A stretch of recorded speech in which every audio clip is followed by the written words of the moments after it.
मुळ्याला एक प्रकारचा उग्र दर्प असतो, त्यामुळे बरेच जण कच्चा मुळा किंवा मुळ्याची भाजी खाण्याचे टाळतात. परंतु व्हिडिओमध्ये दाखवल्याप्रमाणे जर तुम्ही भाजी केली तर मुळ्याची भाजीला अजिबात उग्र वास येणार नाही आणि सगळेजण भाजी आवडीने खातील. आज मी तुमच्याशी शेअर करणार आहे अगदी 5 मिनिटात होणारी चटपटीत अशी मुळ्याची भाजी. सुरुवातीला मुळा असा छोट्या छोट्या पीसमध्ये मी कट करून घेणार आहे, कारण आपल्याला हा मुळा किसून घ्यायचा आहे. छोट्या पीसमध्ये कट केल्यामुळे आपल्याला मुळा किसायला सोपा जातो. मुळा किसण्यासाठी अशा प्रकारे मोठ्या छिद्राची किसणी वापरली तर आपला मुळा लवकर किसून होतो.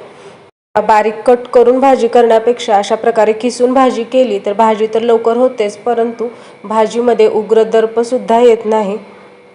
हा जो किस आहे तो आपल्याला एकदा स्वच्छ पाण्यामध्ये धुवून घ्यायचा आहे.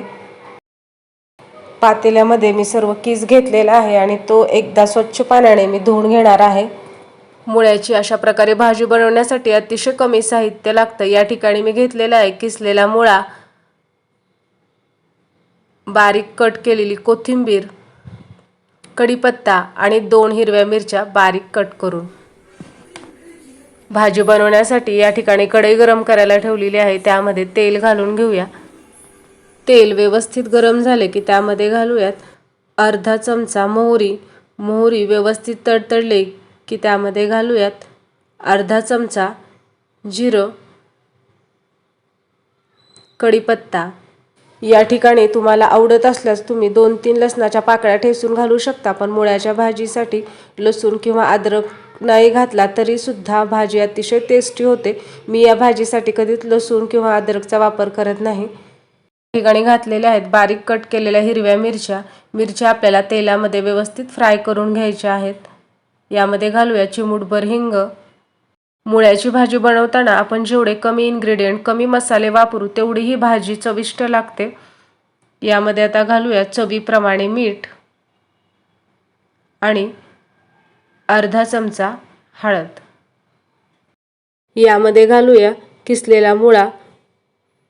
मुळा घातल्यानंतर आपल्याला जो किस आहे तो व्यवस्थित परतून घ्यायचा आहे, जेणेकरून सर्व मसाले व्यवस्थित मिक्स होतील.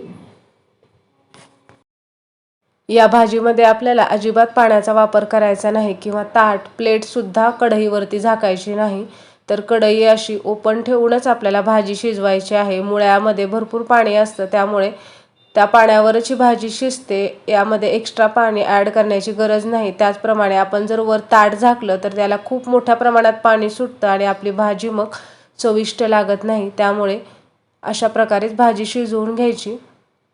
अगदी 5 मिनिटामध्ये भाजी शिजते. अधूनमधून 1-2 वेळा भाजी हलवून घ्यायची आणि आपली भाजी तयार झालेली आहे. सगळ्यात शेवटी घालूया बारीक कट केलेली कोथिंबीर.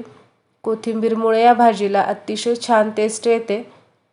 आणि आपण भाजी व्यवस्थित मिक्स करून घेऊया. अशा प्रकारे जर तुम्ही मुळ्याची भाजी बनवली तर घरामध्ये सगळेच लहान मोठे आवडीने खातील. अशा प्रकारे भाजी बनवली तर भाजीला अजिबात उग्र वास येत नाही आणि अतिशय चविष्ट भाजी होते. ही भाजी टिफिनसाठी सुद्धा अगदी झटपट बनणारी आहे. मग मंडळी, कशी वाटली ही रेसिपी तुम्हाला? रेसिपी जर तुम्हाला आवडली असेल तर लाईक करा, शेअर करा आणि आपल्या चॅनलला सबस्क्राईब करा.